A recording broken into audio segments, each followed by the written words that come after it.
Sarah Mitchell tugged at the hem of her blazer, feeling the fabric wrinkle under her fingertips. She took a deep breath, trying to calm the flutter of nerves in her stomach. Today marked the beginning of a new chapter in her life, a fresh start in a new town.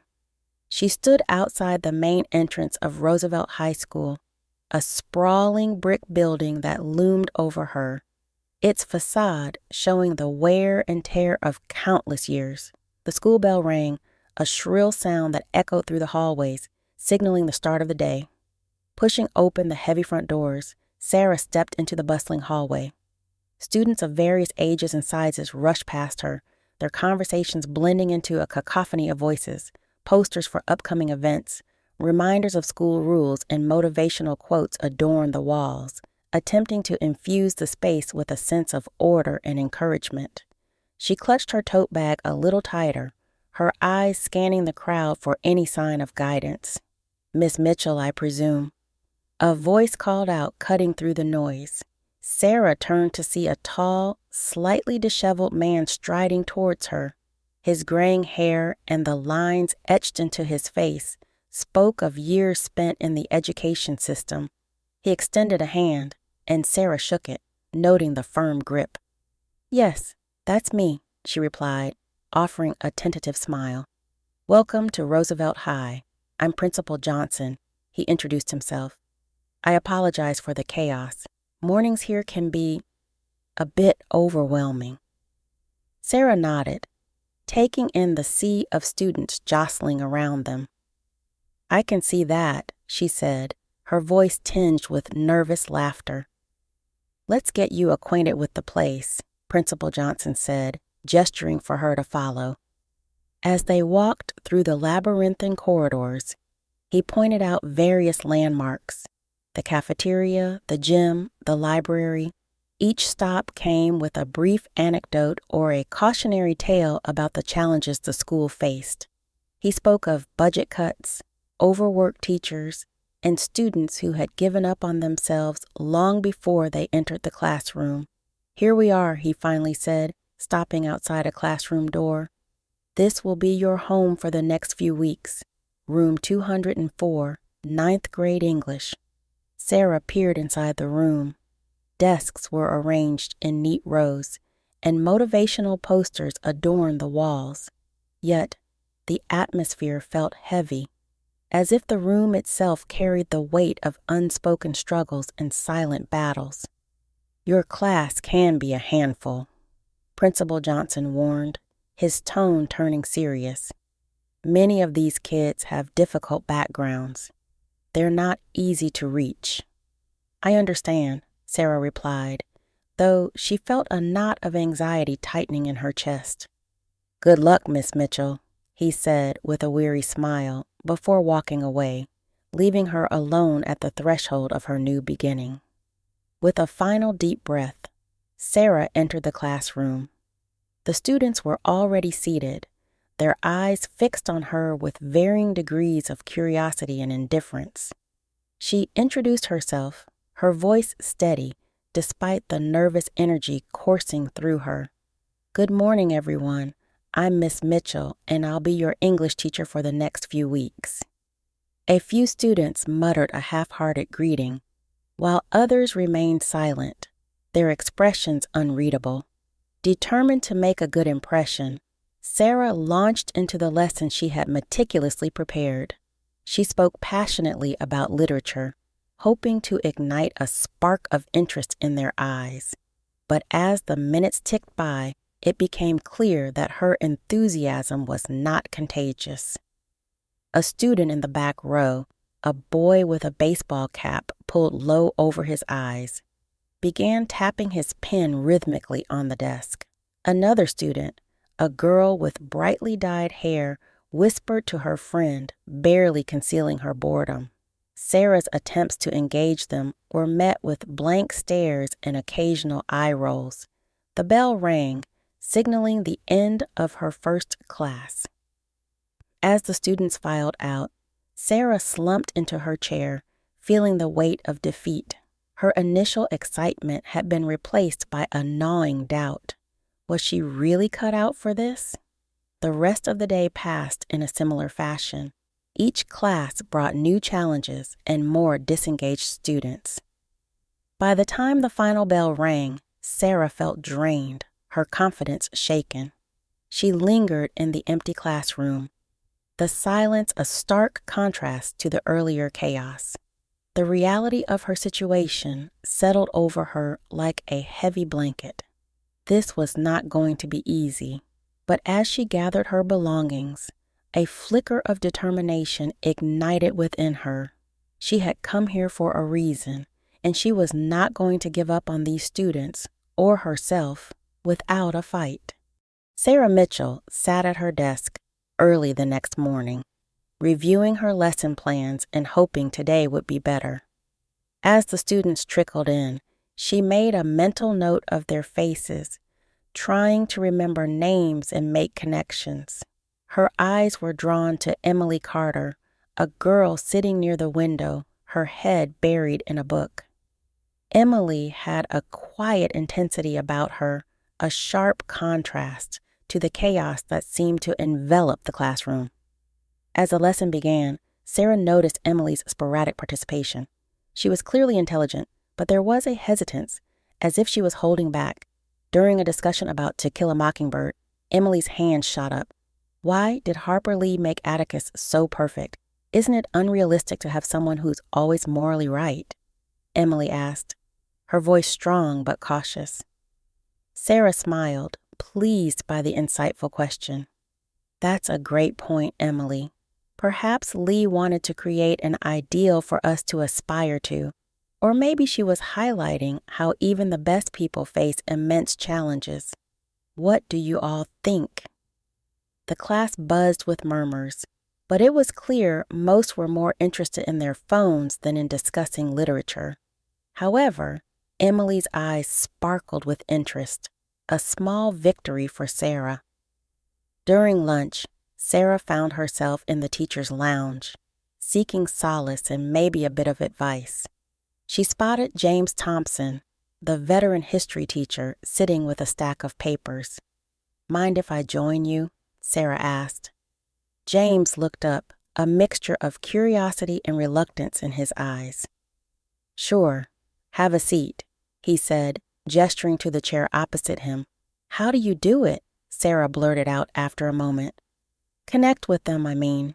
They seem so distant."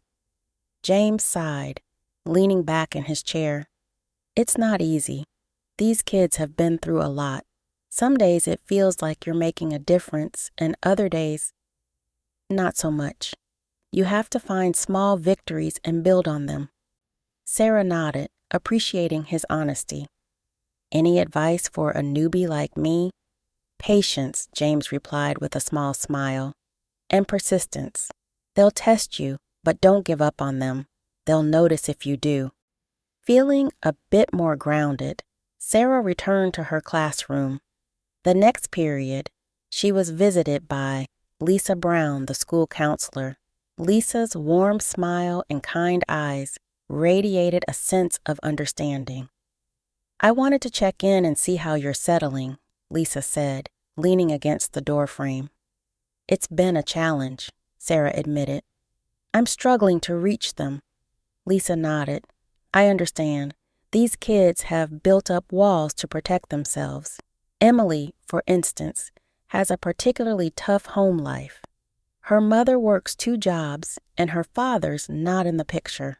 She's practically raising herself and her younger brother." The weight of Lisa's words settled heavily on Sarah's shoulders. "That explains a lot. She seems so bright but so guarded." "She is," Lisa agreed. "She needs someone who won't give up on her, someone she can trust." Determined, Sarah decided to focus on building that trust. Over the next few days, she made an effort to talk to Emily outside of class, asking her about her interests and listening to her stories. Emily slowly began to open up, sharing bits and pieces of her life. Sarah learned about Emily's love for writing and her dream of becoming a journalist. However, Not everyone appreciated Sarah's methods. During a staff meeting, some teachers expressed their concerns. "She's too lenient," one teacher remarked. "The kids need discipline, not coddling." "Her approach is different, yes," Principal Johnson interjected, trying to mediate. "But let's give her some time. Change doesn't happen overnight." Despite the criticism, Sarah remained resolute. She tried various techniques to engage her students, from incorporating multimedia projects to holding discussions outside in the school courtyard. Some students responded positively, while others continued to resist, testing her patience. One afternoon, as Sarah prepared for her last class of the day, Emily lingered after the bell. She approached Sarah's desk, hesitating. "Miss Mitchell," she began, her voice barely above a whisper. "I wanted to say thank you for listening. It means a lot." Sarah's heart swelled with emotion. "You're welcome, Emily. I'm here for you, anytime." As Emily left, Sarah felt a renewed sense of purpose. The road ahead would be difficult, with many more challenges and setbacks. But if she could make a difference for even one student, it would all be worth it. Sarah Mitchell closed the door to her small apartment, the weight of the day pressing heavily on her shoulders. The echoes of students' voices and the hum of the school hallways faded into silence. She dropped her bag on the kitchen counter and let out a sigh, her thoughts drifting to the boxes still unpacked, a testament to her recent move. The apartment, though cozy, felt empty and impersonal, a stark contrast to the life she had hoped to build. Sarah's evenings were often solitary. She would sit by the window with a cup of tea, watching the world go by outside. Memories of her past would surface unbidden, the abrupt end to a long-term relationship, the feeling of betrayal that had left her heartbroken and questioning her worth. Teaching had become her refuge, a way to find purpose and connection again. But even here, she faced challenges that threatened to overwhelm her. One evening, as Sarah graded papers, her phone buzzed with a message. It was from her younger sister, Katie. "Hey, sis, just checking in. How's the new job?" Sarah smiled at the screen. Feeling a warmth she rarely allowed herself, she quickly typed a reply. "Hey, Katie, it's tough, but I'm hanging in there. How are things with you?" As she waited for a response, Sarah's thoughts wandered back to her students. Emily Carter had become a bright spot in her day, their conversations growing deeper as Emily shared more about her life. Emily's struggles mirrored some of Sarah's own past pains, and she felt a fierce determination to help her. At school, Sarah began to see small victories. Emily's participation in class increased, and she even stayed after school to work on her writing. Sarah encouraged her, providing feedback and challenging her to explore new ideas. Other students, too, started to show signs of engagement. Marcus, a boy who rarely spoke, began contributing to class discussions. Lily, who often skipped school, started attending regularly and even turned in her homework on time. These small triumphs were like rays of light piercing through the clouds of doubt that often overshadowed Sarah's days. She felt a sense of accomplishment, a belief that she was making a difference. However, not all days were filled with hope. One afternoon, as Sarah prepared for her last class, a commotion erupted in the hallway. She rushed out to find a crowd of students gathered, shouting and jostling. Pushing her way through, she saw two boys, Derek and Jason, locked in a fierce fight, their faces contorted with anger. "Stop it! Break it up!" Sarah yelled, trying to pull them apart. James Thompson and another teacher quickly joined her, helping to separate the boys. Both were sent to the principal's office, their faces bruised and their spirits defiant. Back in the classroom, Sarah struggled to regain her composure. The incident had shaken her, a stark reminder of the volatility she faced daily. As the final bell rang, she felt a deep sense of failure, questioning whether she was truly equipped to handle these challenges. Later that evening, Sarah sat at her kitchen table, staring at the stack of ungraded papers. The events of the day replayed in her mind, each moment amplifying her doubts. She picked up her phone and dialed Katie's number, needing to hear a familiar voice. "Hey, Sarah, what's up?"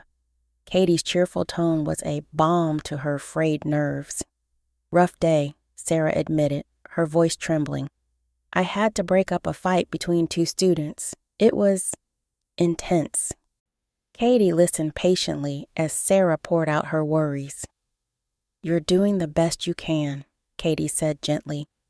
"These kids need someone like you, someone who cares. Don't let one bad day make you doubt yourself." After hanging up, Sarah felt a renewed sense of determination. She couldn't let setbacks define her. The students needed her, and she needed to be strong for them. The next day, Sarah approached Emily, who had been unusually quiet since the fight. "How are you holding up?" Sarah asked, her voice soft with concern. Emily shrugged, her eyes downcast. "It's just hard, seeing stuff like that. It makes me feel like nothing's ever going to change." Sarah nodded, understanding the weight of Emily's words. "I know it feels that way sometimes, but change happens in small steps. Every day you show up, every word you write, it's a step forward." Emily looked up, her eyes searching Sarah's face. "Do you really believe that?" "I do," Sarah said firmly. "And I believe in you. You're stronger than you realize." The winter months settled over Roosevelt High School, casting a chilly gloom that matched the growing tension Sarah felt in her classroom. Despite the progress she had made with some of her students, Emily Carter remained a constant concern. The once bright and engaged girl had become increasingly withdrawn, her eyes clouded with a sadness that Sarah couldn't penetrate. One frigid morning, Emily didn't show up for school. By lunchtime, whispers began circulating among the students about a police car seen outside Emily's house the night before. Sarah's worry deepened when Lisa Brown, the school counselor, appeared at her classroom door. "Can we talk?" Lisa asked, her voice laced with urgency. In the privacy of the counselor's office, Lisa explained that Emily's mother had been hospitalized after a severe accident at her second job. Emily's younger brother was taken into temporary custody by child services, but Emily herself had vanished. "We have to find her," Sarah said, her voice resolute. "She needs to know she's not alone in this." Lisa nodded. "I've already alerted the principal and the police, but I think you might be able to reach her, Sarah. She trusts you." The rest of the day was a blur as Sarah tried to focus on her classes, her mind constantly drifting to Emily. When the final bell rang, she grabbed her coat and hurried to her car, determination fueling her every step. She drove to the last place she thought Emily might go, the small park where they had once discussed Emily's dreams of becoming a journalist. The park was nearly deserted, the bare trees shivering in the cold wind. Sarah walked the paths, calling Emily's name, her breath visible in the frosty air.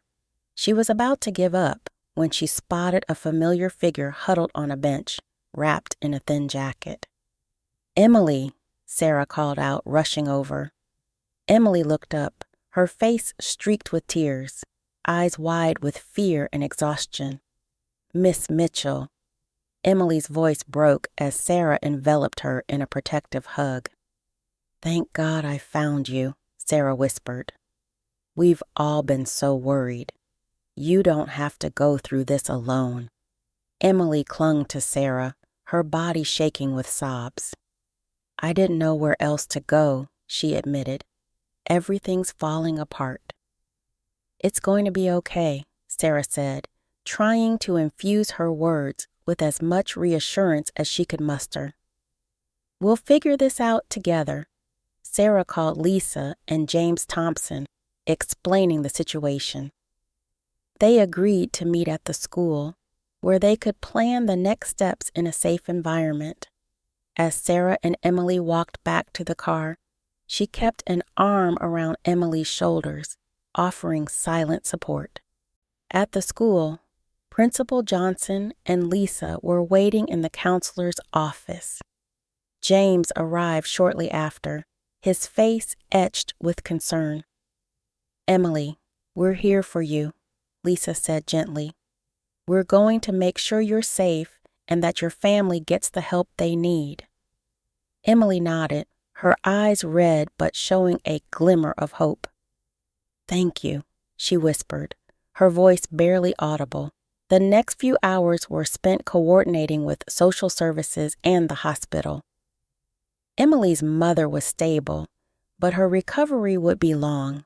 Arrangements were made for Emily and her brother to stay with a foster family temporarily, close enough for Sarah and the school staff to maintain contact and support. As the evening wore on, Emily's initial panic began to subside. She leaned on Sarah, who stayed by her side, offering comfort and encouragement. James and Lisa worked tirelessly to ensure all necessary paperwork was completed, their dedication shining through in every action. When it was finally time for Emily to leave with the social worker, she turned to Sarah with a look of gratitude and trust. "I don't know what I would have done without you," Emily said, her voice steady despite the turmoil. Sarah smiled, her heart swelling with pride and relief. "You're strong, Emily. You're going to get through this, and we'll be here every step of the way." As the social worker's car drove away, Sarah stood in the cold night air, watching until the taillights disappeared. James and Lisa joined her, their faces reflecting the exhaustion and satisfaction of a crisis averted. "You did good, Sarah," James said, patting her shoulder. "Emily's lucky to have you." Sarah nodded, feeling a mix of emotions. The day had been a test of her commitment and resilience, but it had also reaffirmed her purpose. She wasn't just a teacher, she was a lifeline, a beacon of hope for students like Emily. The days following Emily's crisis were filled with a renewed sense of purpose at Roosevelt High School.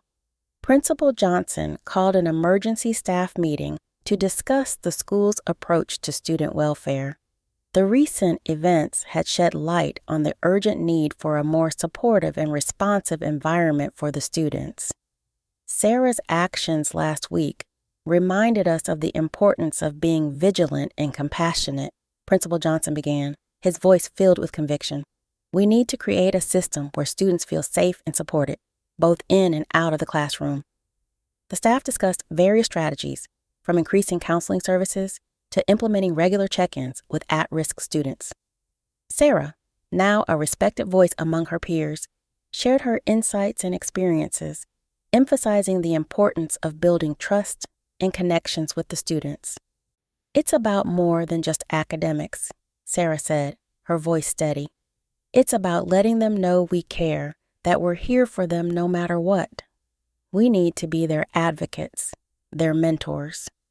The administration decided to pilot a new student support program, which included peer mentoring, additional counseling resources, and more teacher training on trauma-informed practices.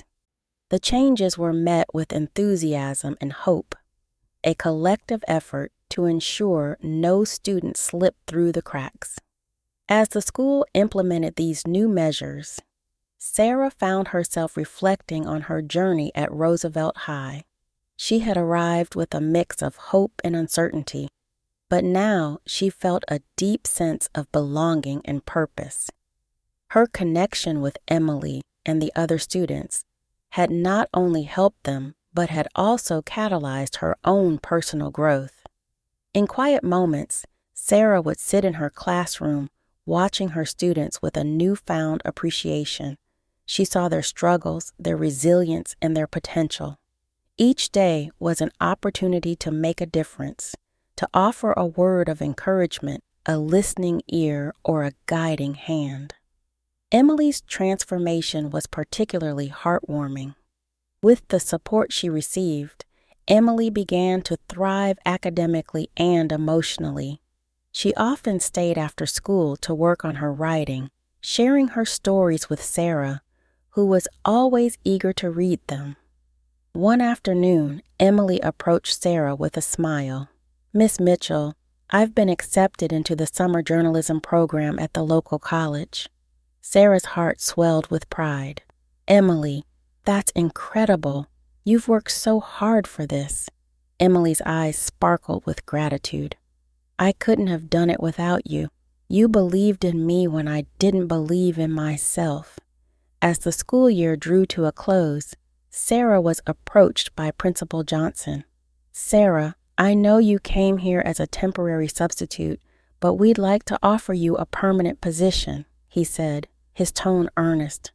"You've shown exceptional dedication and made a real impact. We need teachers like you."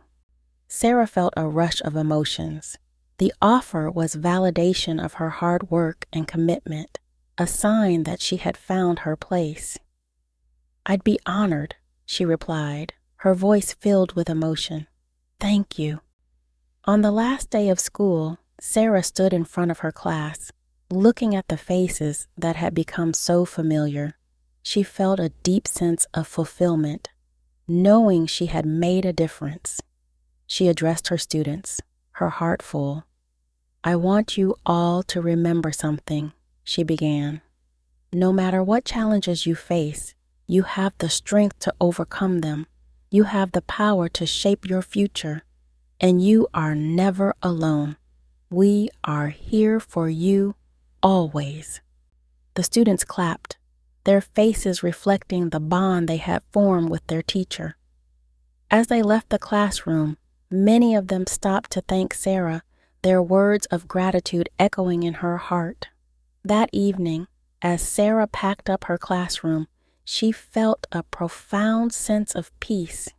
The journey had been difficult, filled with highs and lows, but it had been worth every moment. She had found her calling, her place in the world. Looking out the window, she saw the sun setting, casting a golden glow over the school grounds. It was a symbol of hope, of new beginnings. Sarah smiled, ready to embrace the future with open arms.